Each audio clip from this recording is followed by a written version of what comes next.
Today's Fitness with Gerry video is going through what's known as the plank position, and there's also side plank. To explain, the abdominal wall has two main walls. It has a wall of muscle fibers that run this way, and it has a wall of muscle fibers that run this way. And there's also crisscrossing of muscles. The obliques, the side muscles, are similar, which we will train with the side plank. And there is another one we will train today that's on the back, but the outside muscles. So plank position can potentially be damaging if it's not done properly. I am going to say about 90% of people should be on their knees while doing plank or side plank. And it's because unless you've trained since childhood, very good chance your abdominal wall will not be strong enough to hold the plank position with the knees up for more than 10 or 15 seconds. And if you want to stay in this position for, say, at least a minute, very likely you'll be on your knees. Just because it's a really tough position and everyday life doesn't put us in a position where we're training this wall of the abdominals. So please be careful. The main thing is that your back stays flat. Once the abdominals get tired, the sagging will happen, and what's happening is the bones, the vertebrae, will be taking the weight instead of the muscles, and that will damage and compress the vertebrae, which you don't want. So the important thing, you can imagine pulling that belly button to your spine, or you can imagine rotating the pelvis so that your lower back is flat. Always just keep in mind where your lower back is. And also try as best as you can to stay with an easy rhythmic breathing pattern. So let's get started on the plank position. You have the choice to be either on your forearms like this, or you can go up to your hands and start your position like this. Try and keep the neck and head neutral. I see a lot of people letting the head fall down. Try and keep it up, and if you're going to be on your hands, try and keep those fingers spread apart and the weight pushed down into each finger, each knuckle, just to distribute the weight and so you don't have so much weight on the wrist. On the knees, it's exactly the same. I can be up on my hands or I can be on my forearms, trying not to let the head fall down and trying not to let the hips sag forward and putting the weight on the bones. Always keep that pelvis tucked in and that belly button tucked in towards your spine. So here's plank position on the knees. My elbows are under my shoulders, my head is in a neutral position, and I'm trying as best as I can to stay easy, rhythmic with the breathing. And you can imagine staying here for 20 seconds or a minute. This is plank position. If you're going to be up on your feet, there is more weight now that the abdominals have to carry, so it is more difficult. But the main rules apply. Head is up, neck is neutral, and the pelvis is tilted under so that you're not sagging that lower back. And many people, when they first try to do this on their feet instead of their knees, the body will start to tremble. You can try staying up on your knees with the knees elevated for the beginning, 10 or 15 seconds, but then to continue on to, if your goal is a minute, bring the knees down so that you can continue to that minute. Okay? So that's the basic plank position. Simple, straightforward, but real potential for damage. Now, the side plank is very similar. I am going to put one hand on the ground, and my feet can be stacked one on top of the other, which makes it more difficult, or I can separate my feet, give myself a wider base, and it's easier. Trying not to let the hips sag down. Think of lifting the hips up to the ceiling. This arm can be here, or it can be up here.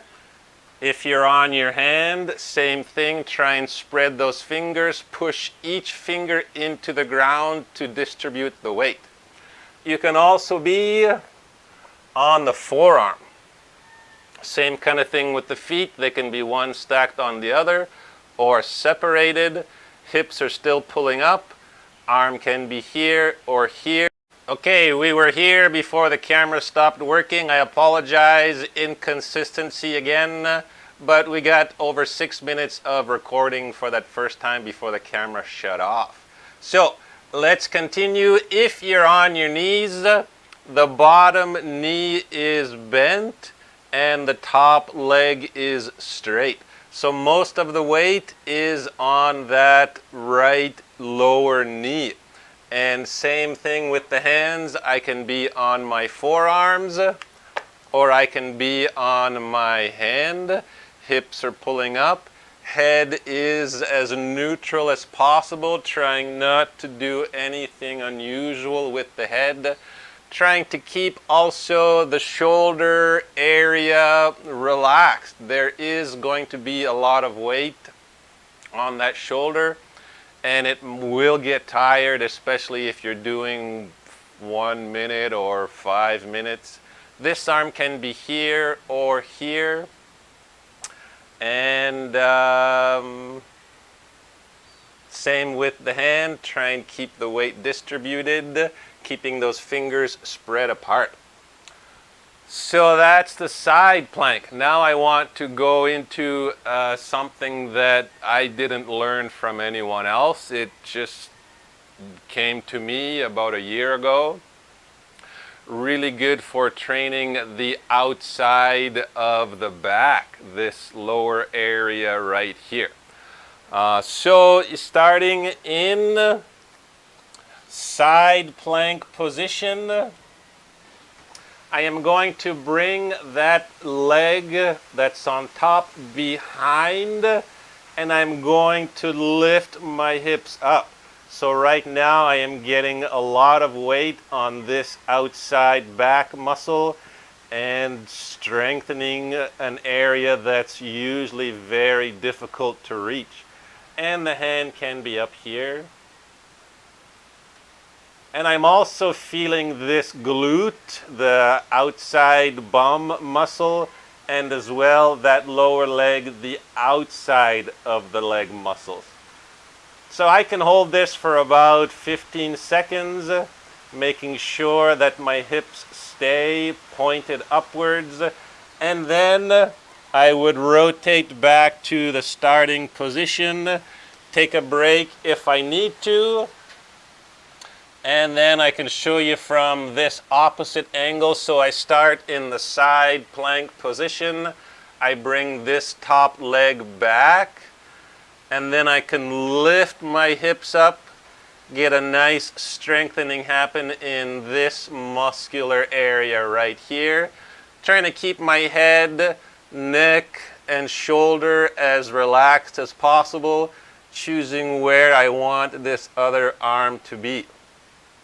And yep, the camera stopped recording again, but I think we got most of the information with that third exercise. That last exercise, I don't see how it's possible by staying on your knees. You need to wait until you've developed the strength, if you don't have it already, to be able to do that exercise. Try doing plank on the knees and side plank on the knees for 1 or 2 months, trying to do it once or twice a week, up to even 3 times a week. Any more than 3 times a week could be exhausting, could be too much. So set your goal on twice a week doing plank and side plank. Always remembering, keep that lower back flat. Protect the vertebrae. Protect your bones. Very important. And you can imagine doing that for 10 minutes each time you do it. So twice a week, 10 minutes or 15 minutes each time. Or take longer to do it, take more of a break in between. What we didn't get on that first video segment was the relaxation position, which let's do now. So there's a position I learned in yoga called child's pose, and what it does is it releases the compressed spine. So it's possible you were not able to be 100% fully focused on what you were doing because the mind always wants to travel somewhere else. So this position will help to decompress your spine, and you want to have the knees slightly separated, and you're going to lower the body so that your head is on the ground, on the mat, either on your forehead, or you can alternate, say 30 seconds on the left side of your head and then 30 seconds on the right. So then, yeah, the camera stopped again. 30 seconds on. Just make sure you're balanced on both the left and the right side. And the arms, sorry, I'm going to move back a little bit. The arms can also be beside your legs. It's a really nice opening up also for the muscles between the shoulder blades. So this one you can do at the very end, or you can do it in between each time you've held your body in that plank or side plank position. And it'll help lower your heart rate. It'll help return to a nice rhythmic breathing. I am stuck for words. A little bit frustrating with all these camera segments. Just be careful. It's a great position. My opinion of what's important for overall body strength is the middle core needs to be strong and the spine needs to be strong. We'll go through in later videos different stretches and strength training as well for the spine. And also next video or very soon we'll do some lower back exercises, because another part of that philosophy is keeping the balance, keeping the abdominals at the front as strong as the lower back muscles at the back, and as well as the sides. So to put into words, as if you spend 10 minutes training the abdominals, you should spend 10 minutes training the lower back.